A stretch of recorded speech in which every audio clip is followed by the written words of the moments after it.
सर्वशक्तिमान परमेश्वर के वचनों के पाठों का संग्रह।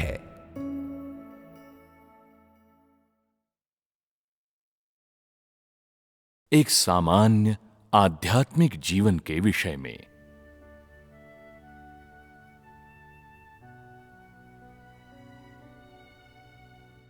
परमेश्वर में विश्वास रखने के लिए एक सामान्य आध्यात्मिक जीवन का होना आवश्यक है, जो कि परमेश्वर के वचनों का अनुभव करने और वास्तविकता में प्रवेश करने का आधार है। क्या तुम सबकी प्रार्थनाओं, परमेश्वर के समीप आने, भजन गायन, स्तुति, ध्यान और परमेश्वर के वचनों पर मनन चिंतन का समस्त अभ्यास सामान्य आध्यात्मिक जीवन के बराबर है? ऐसा नहीं लगता कि तुम लोगों में से कोई भी इसका उत्तर जानता है। एक सामान्य आध्यात्मिक जीवन प्रार्थना करने, भजन गाने, कलीसियाई जीवन में भाग लेने और परमेश्वर के वचनों को खाने पीने जैसे अभ्यासों तक सीमित नहीं है, बल्कि इसमें एक नया और जीवंत आध्यात्मिक जीवन जीना शामिल है। जो बात मायने रखती है वो ये नहीं है कि तुम अभ्यास कैसे करते हो, बल्कि ये है कि तुम्हारे अभ्यास का परिणाम क्या होता है। अधिकांश लोगों का मानना है कि एक सामान्य आध्यात्मिक जीवन में आवश्यक रूप से प्रार्थना करना, भजन गाना, परमेश्वर के वचनों को खाना पीना या उसके वचनों पर मनन चिंतन करना शामिल है, भले ही ऐसे अभ्यासों का वास्तव में कोई प्रभाव हो या न हो, चाहे वे सच्ची समझ तक ले जाएं या न ले जाएं। ये लोग सतही प्रक्रियाओं के परिणामों के बारे में सोचे बिना उन पर ध्यान केंद्रित करते हैं। वे ऐसे लोग हैं जो धार्मिक अनुष्ठानों में जीते हैं। वे ऐसे लोग नहीं हैं जो कलीसिया के भीतर रहते हैं। वे राज्य के लोग तो बिल्कुल नहीं हैं। उनकी प्रार्थनाएं, भजन गायन और परमेश्वर के वचनों को खाना पीना सभी सिर्फ नियम पालन है। जो प्रचलन में है उसके साथ बने रहने के लिए मजबूरी में किए जाने वाले काम हैं। ये अपनी इच्छा से या हृदय से नहीं किए जाते हैं। ये लोग कितनी भी प्रार्थना करें या गाएं, उनके प्रयास निष्फल होंगे, क्योंकि वे जिनका अभ्यास करते हैं वे केवल धर्म के नियम और अनुष्ठान हैं। वे वास्तव में परमेश्वर के वचनों का अभ्यास नहीं कर रहे हैं। वे अभ्यास किस तरह करते हैं, इस बात का बतंगड़ बनाने में ही उनका ध्यान लगा होता है, और वे परमेश्वर के वचनों के साथ उन नियमों जैसा व्यवहार करते हैं जिनका पालन किया ही जाना चाहिए। ऐसे लोग परमेश्वर के वचनों को अभ्यास में नहीं ला रहे हैं। वे सिर्फ देह को तृप्त कर रहे हैं और दूसरे लोगों को दिखाने के लिए प्रदर्शन कर रहे हैं। धर्म के ये नियम और अनुष्ठान सभी मूल रूप से मानवीय हैं। वे परमेश्वर से नहीं आते हैं। परमेश्वर नियमों का पालन नहीं करता है, न ही वो किसी व्यवस्था के अधीन है, बल्कि वो हर दिन नई चीजें करता है, व्यवहारिक काम पूरा करता है। थ्री सेल्फ कलीसिया के लोग हर दिन सुबह की प्रार्थना सभा में शामिल होने, शाम की प्रार्थना और भोजन से पहले आभार की प्रार्थना अर्पित करने, सभी चीजों में धन्यवाद देने जैसे अभ्यासों तक सीमित रहते हैं। वे इस तरह जितना भी कार्य करें और चाहे जितने लंबे समय तक ऐसा करें, उनके पास पवित्र आत्मा का कार्य नहीं होगा।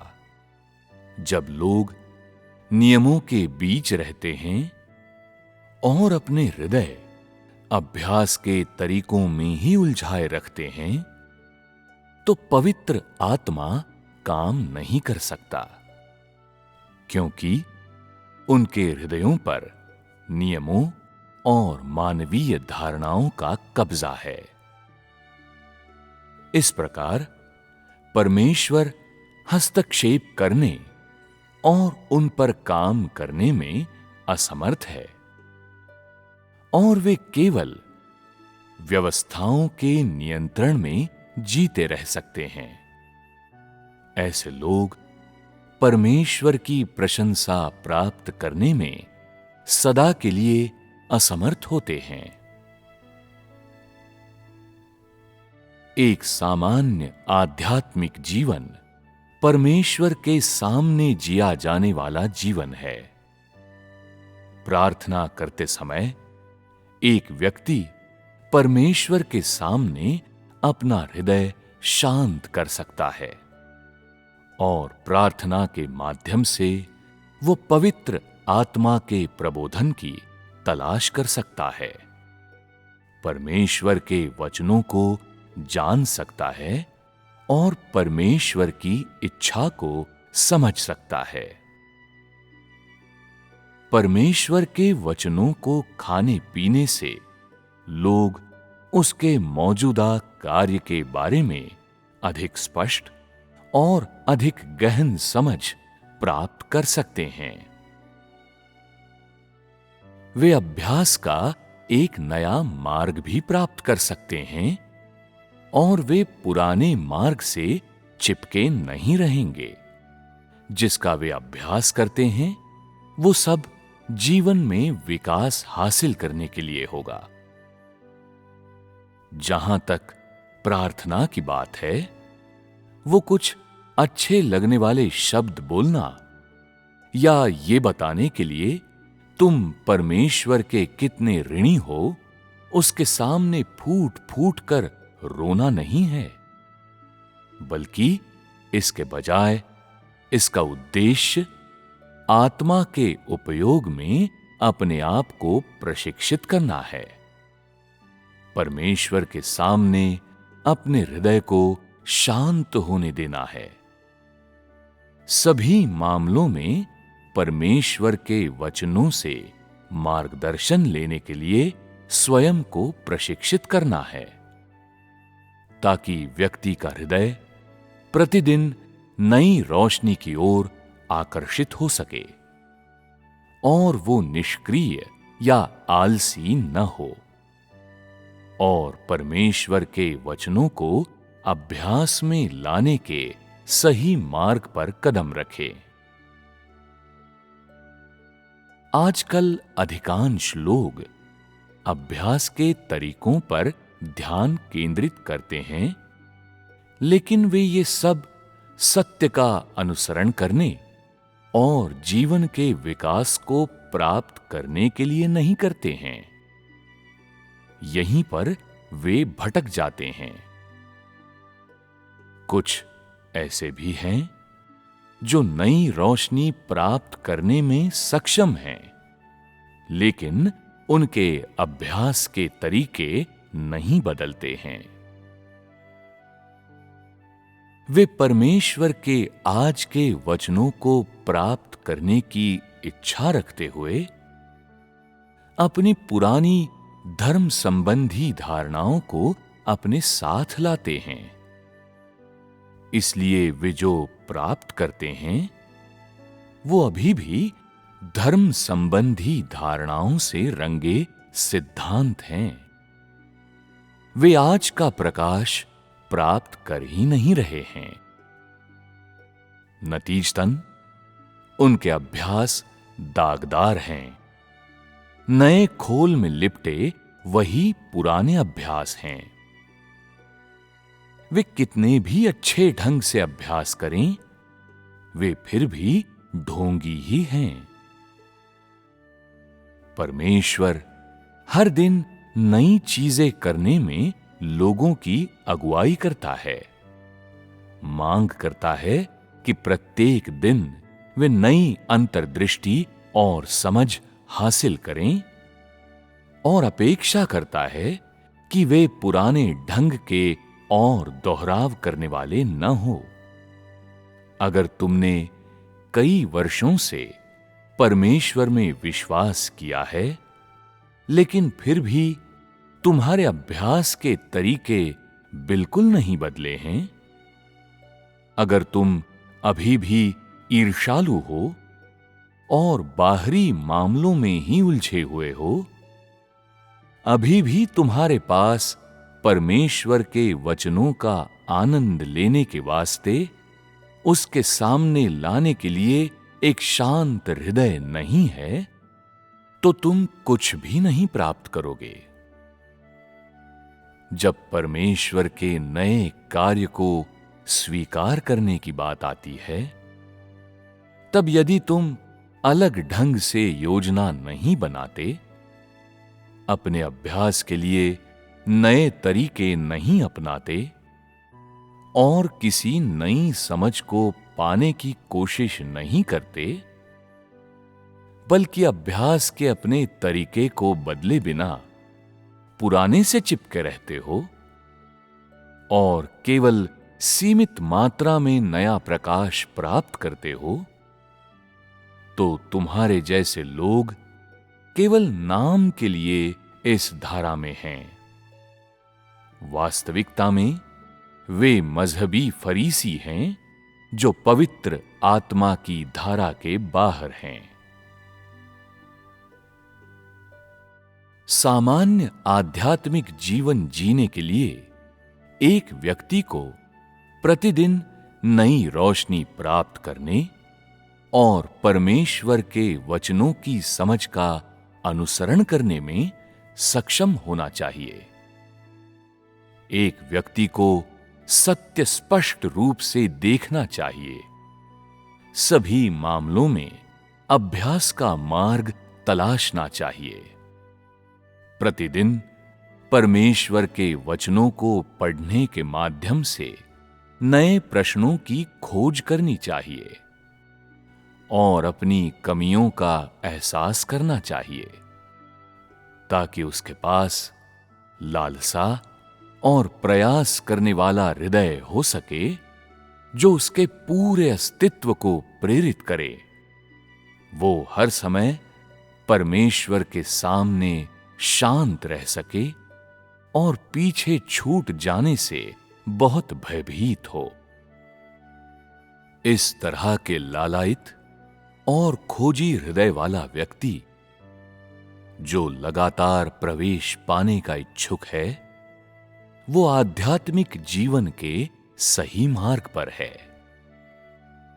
जो लोग पवित्र आत्मा द्वारा प्रेरित किए जाते हैं, जो बेहतर करने की इच्छा रखते हैं, जो परमेश्वर द्वारा पूर्ण किए जाने के लिए प्रयास करने को तैयार हैं, जो परमेश्वर के वचनों की गहरी समझ के लिए लालायित हैं, जो अलौकिक का अनुसरण नहीं करते बल्कि वास्तविक कीमत का भुगतान करते हैं, वास्तव में परमेश्वर की इच्छा की परवाह करते हैं, वास्तव में प्रवेश प्राप्त करते हैं, ताकि उनके अनुभव अधिक विशुद्ध और वास्तविक हों। जो खोखले वचनों और सिद्धांतों का अनुसरण नहीं करते या अलौकिकता को महसूस करने का प्रयास नहीं करते हैं, जो किसी महान व्यक्तित्व की आराधना नहीं करते हैं, ये वे लोग हैं जिन्होंने एक सामान्य आध्यात्मिक जीवन में प्रवेश कर लिया है। वे जो कुछ भी करते हैं उसका उद्देश्य जीवन में और अधिक विकास प्राप्त करना और स्वयं को आत्मा में ताजा और जीवंत बनाना है, और वे हमेशा सक्रिय रूप से प्रवेश प्राप्त करने में सक्षम होते हैं। बिना एहसास किए ही वे सत्य को समझने लगते हैं और वास्तविकता में प्रवेश करते हैं। सामान्य आध्यात्मिक जीवन वाले लोग प्रतिदिन आत्मा की मुक्ति और स्वतंत्रता पाते हैं, और वे परमेश्वर की संतुष्टि के अनुसार उसके वचनों का स्वतंत्र रूप से अभ्यास कर सकते हैं।